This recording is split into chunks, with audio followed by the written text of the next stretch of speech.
ସକାଳ ତ ହେଲା, ହେଲେ ଉଠିଲେନି ଭକ୍ତ କି ଭାଙ୍ଗିଲାନି ପହଡ଼ ତାଙ୍କର। ସବୁଆଡ଼ ସ୍ତବ୍ଧ, ସମସ୍ତଙ୍କ ଆଖିରେ ଲୁହ, ଭକ୍ତିରେ, ଶ୍ରଦ୍ଧାରେ, ଶୋକରେ। ସମସ୍ତେ ଆତୁର, ସମସ୍ତେ ବିହ୍ୱଳ। ଭାଷା ନଥିଲା କାହାରି ମୁହଁରେ। ଓଦା ହୋଇଯାଇଥିଲା ସବୁରି ଆଖିପତା। କିନ୍ତୁ କାହିଁକି ଏ ଲୁହ, କାହିଁକି ଏ ଆବେଗ? ଭଗବାନ ତ ଚାହାନ୍ତି ଯିଏ ତା ଭକ୍ତ ସେ ତାକୁ ତାଙ୍କ ନିକଟକୁ ନେଇଯିବେ। ହେଲେ କୋଟି ହୃଦୟର ମଣିଷଟିଏ ଏମିତି ଚାଲିଗଲେ କିଏ ବା ଧୈର୍ଯ୍ୟ ରଖିବ? ନଭେମ୍ବର 2 ତାରିଖ, ରାତି 10:30। ବେସାହାରା ହୋଇଗଲା ଓଡ଼ିଆ ସଙ୍ଗୀତ ଜଗତ। ମହାନ ଭଜନ ସମ୍ରାଟ ଭିକାରୀ ବଳ ସବୁଦିନ ପାଇଁ ଆଖି ବୁଜିଦେଲେ। ଆଉ ଅବସାନ ହୋଇଗଲା ଭଜନର ମହାଯୁଗ।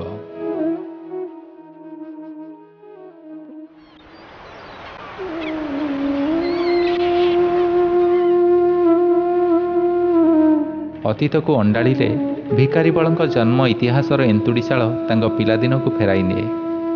1929 ମସିହା ମେ 25 ତାରିଖ ପୂର୍ବର ଅବିଭକ୍ତ କଟକ ଆଉ ଏବର କେନ୍ଦ୍ରାପଡ଼ା ଜିଲ୍ଲା ପଟ୍ଟାମୁଣ୍ଡାଇ ବ୍ଲକ ସୋବଳା ଗାଁରେ ଭୂଇଁ ଛୁଇଁଥିଲା ଏହି ଶିଶୁଟି। ବାପା ରାମଚନ୍ଦ୍ର ବଳ ଆଉ ମା ଗେହ୍ଲାରାଣୀଙ୍କ କୋଳରେ ସେ ଥିଲେ ପଞ୍ଚମ ସନ୍ତାନ। ସବା ସାନ ହେତୁ ଖୁବ୍ ଗେହ୍ଲା ଥିଲେ ସେ ସମସ୍ତଙ୍କର। ପିଲାଦିନେ ତାଙ୍କୁ ଭୟାନକ ବସନ୍ତ ରୋଗ ହୋଇଥିବାରୁ ବାପା ମା ତାଙ୍କୁ ବିକି ଦେଇଥିଲେ ଜଣେ ଭିକାରୀଙ୍କୁ। ଆଉ ସେଇଠାରୁ ତାଙ୍କର ନାଁ ହୋଇଗଲା ଭିକାରୀ। ମୁଁ ଭିକାରୀ,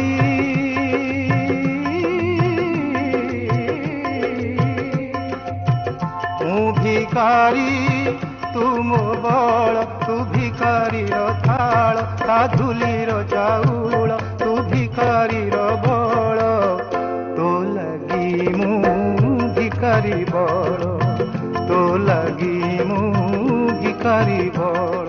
ଗାଁ ସ୍କୁଲରେ ପଢ଼ିବା ଭିତରେ ସେ ମୁହାଁଇ ସାରିଥିଲେ ସଙ୍ଗୀତ ଆଡ଼କୁ। ପରେ 10 ବର୍ଷ ବେଳକୁ ବାପା ଆଉ 12 ବର୍ଷ ବେଳକୁ ମା ତାଙ୍କୁ ଛାଡ଼ି ଚାଲିଗଲେ। ଅନାଥ ହୋଇଗଲେ ଭିକାରୀ। କିନ୍ତୁ ଜଗତର ନାଥ ଜଗନ୍ନାଥ ଯାହାଙ୍କୁ ଭରସା ସେ ନିଜକୁ ଅନାଥ ମନେ କରିବେ କାହିଁକି? ଜଗନ୍ନାଥ କଲେ ଯା ଅନାଥ ରେ, ଆଉ କେ ହରିବ ଦୁଃଖ। ଜୀବନ ସଂଘର୍ଷ ଭିତରେ ବି ସେ ଆୟତ କରିନେଲେ ସଙ୍ଗୀତର ସାରେଗାମା। ପ୍ରଖ୍ୟାତ କଣ୍ଠଶିଳ୍ପୀ ବାଳକୃଷ୍ଣ ଦାସଙ୍କଠାରୁ ସଙ୍ଗୀତ ଶିକ୍ଷା କରି ସାଧନା ଓ ସ୍ୱପ୍ନରେ ମଜିଗଲେ ଏକବାର। ଗାଁଠୁ ସହରର ଗଳିକନ୍ଦି ହାରମୋନିୟମ ଖଣ୍ଡେ ଧରି ସେ ଗାଇ ବୁଲିଲେ ଗୀତ। ସେଇ ମଣିମାଙ୍କ ଗୀତ, ମହାପ୍ରଭୁ ଜଗନ୍ନାଥଙ୍କର ଗୀତ। ଜଗନ୍ନାଥ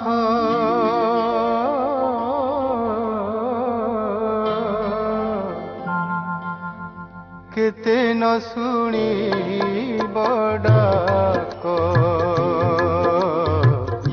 କେତେ ନ ଶୁଣିବ ଡାକ, ଯେତେ ନ ଶୁଣିବ ସେତେ ଡାକୁଥିବି, ଯେତେ ନ ଶୁଣିବ ସେତେ ଡାକୁଥିବି, ପିଣ୍ଡେ ପ୍ରାଣ। ସେ ହିଁ ସବୁକିଛି, ସେ ହିଁ ମାରିଲେ ମାରିବେ, ସେ ହିଁ ତାରିଲେ ତାରିବେ। ତାଙ୍କ ମୁହଁରେ ଅହରହ ଏହି କଥା ହିଁ ଶୁଭୁଥିଲା। 60 ଦଶକରୁ ଆଜି ଯାଏ ତାଙ୍କରି ଗୀତ, ତାଙ୍କରି ସ୍ୱର ଆଜି ଖୁବ୍ ଅଭୁଲା ଆଉ ଅମଳିନ ଓଡ଼ିଆ ଶ୍ରୋତାଙ୍କ ନିକଟରେ। କୋଠ ଭୋଗ ଖିଆ ମୋ ଚକାଖିଆ, କୋଠ ଭୋଗ ଖିଆ ମୋ ଚକାଖିଆ, ଉଠ ହେ ପହଡ଼ ଭାଙ୍ଗି। 70 ଦଶକରେ କୋଠଭୋଗଖିଆ ଗୀତ ଓଡ଼ିଆ ଶ୍ରୋତାଙ୍କୁ ଏମିତି ଭାବର ଡୋରିରେ ବାନ୍ଧି ଦେଇଥିଲା ଯେ ଭିକାରୀ ଏହି ଗୀତରେ ପହଞ୍ଚି ଯାଇଥିଲେ ସବୁ ଶ୍ରୋତାଙ୍କ ନିକଟରେ। ସବୁରି ହୃଦୟରେ ଅନୁରଣିତ ହେଉଥିଲା ତାଙ୍କରି ଗୀତର ସ୍ୱର। ହେବାକୁ ଚନ୍ଦନ ଲାଗି କୋଠ ଭୋଗ ଖିଆ। ଥରେ ମୁଁ ତାଙ୍କୁ କହିଲି ଯେ ଆପଣ କୋଠ ଭୋଗ ଖିଆ ଗୀତ ଗାଇକି ବହୁତ ପ୍ରସିଦ୍ଧ ହୋଇଯାଇଛନ୍ତି, ଜଗନ୍ନାଥ ମହାପ୍ରଭୁଙ୍କୁ ଉଠଉଛନ୍ତି ଏ ଗୀତ ଗାଇକି, ଉଠ ହେ ପହଡ଼ ଭାଙ୍ଗି। ଆଉ ଗୋଟେ ଗୀତ ତାପରେ ଗାଇବା କଥା ସେଠି ଗାଇ ନାହାନ୍ତି, ଦୟାକରି ଗାଇବେ କି? ସେ ଗୀତଟି ହେଉଛି ମଙ୍ଗଳ ଆଳତୀ। କହିଲେ ହଁ ଲେଖିକି ଦିଅନ୍ତୁ ଗାଇବି। ମୁଁ ଗୋଟେ ଗୀତ ଲେଖିକି ଦେଲି, ଏଇ ମୋର ଗୀତି ମଙ୍ଗଳ ଆଳତୀ, आहे ବିଶ୍ୱପତି ଘେନା ହେଉ। ତାକୁ ଏତେ ସୁନ୍ଦର ଭାବରେ ସେ ଗାଇଲେ जे मु तो भाभी जे मु सेमती लिखि नथिली मु जो भाव रे लिखिथिली तार 100 गुण अधिक भाव रे से ताकू गाइथिले। महाप्रभुंकर परम भक्त थिले भिकारी बळ जीवनव्यापी गरीब होई संतुली होइचंती सिना केबे भी धन धन किछि भी मागी नाहंती केवल मुठा मुठा सरधा बाली रे तांकर तृप्ति। हातरे मो मुठा मुठा सरधा बाली ठाकुरे सरधा बाली नरेंद्र जल पड़े मथारु झरी हातरे मो मुठा मुठा सरधा बाली ठाकुरे सरधा बाली। ठाकुरଙ୍କ ଗୀତରେ ତାଙ୍କ ଭିତରର ଭକ୍ତି କାହାକୁ ହଜେଇଛି ଭାବରେ ତ କାହାକୁ ବୁଡ଼େଇଛି ଲୁହରେ। ତାଙ୍କ ଗୀତରେ ଆଖି ଓଦା କରିଛି ଭକ୍ତ ହାତ ଟେକି ଦେଇଛି ଜଗନ୍ନାଥଙ୍କୁ ଆଉ ନିଜକୁ ଅଧମ ପାମର ମଣି ଭିକାରୀ ଜିଣିଛନ୍ତି ଲୋକଙ୍କ ହୃଦୟକୁ।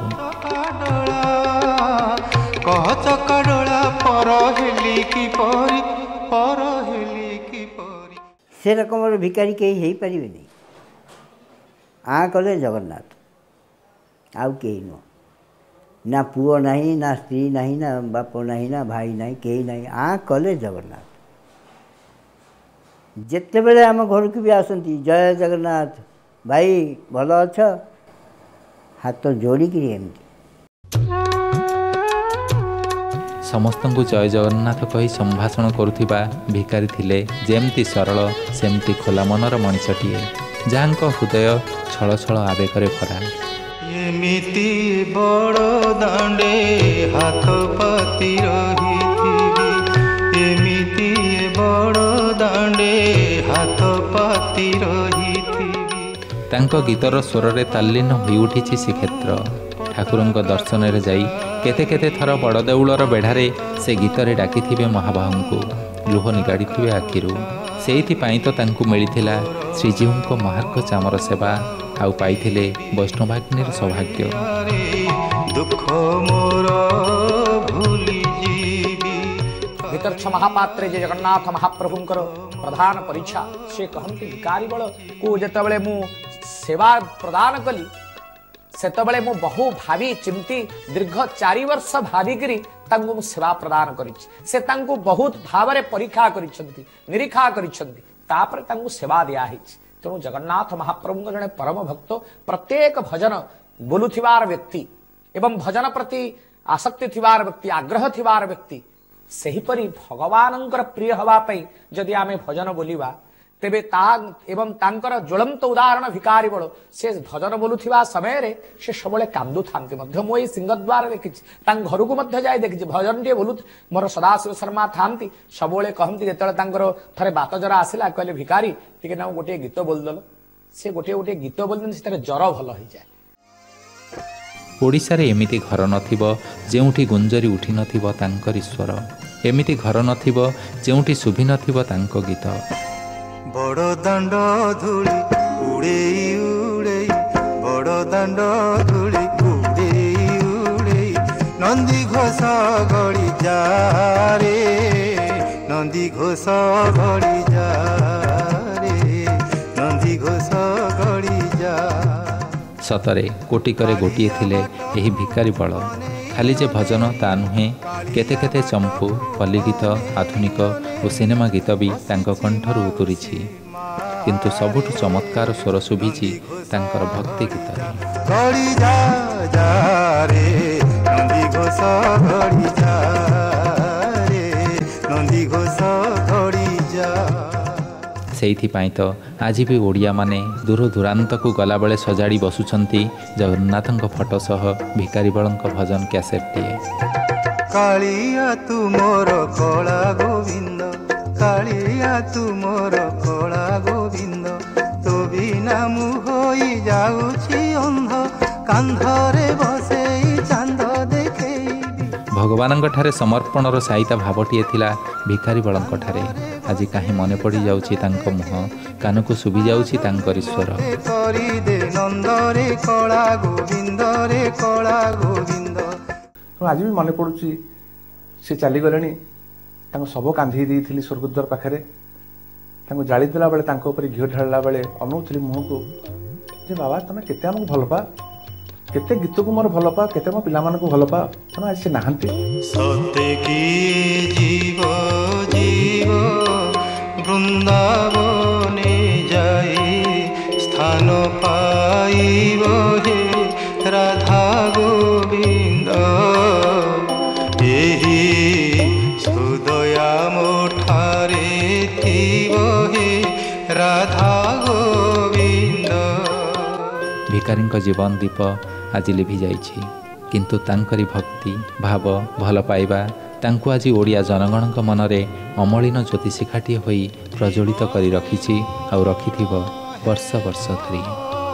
ଯମଦଣ୍ଡ ମୋତେ ନ ଦେବ ହେ ରାଧା ଗୋବିନ୍ଦ ଏହି ସୁଦୟା ମୋଠାରେ ଥିବ ହେ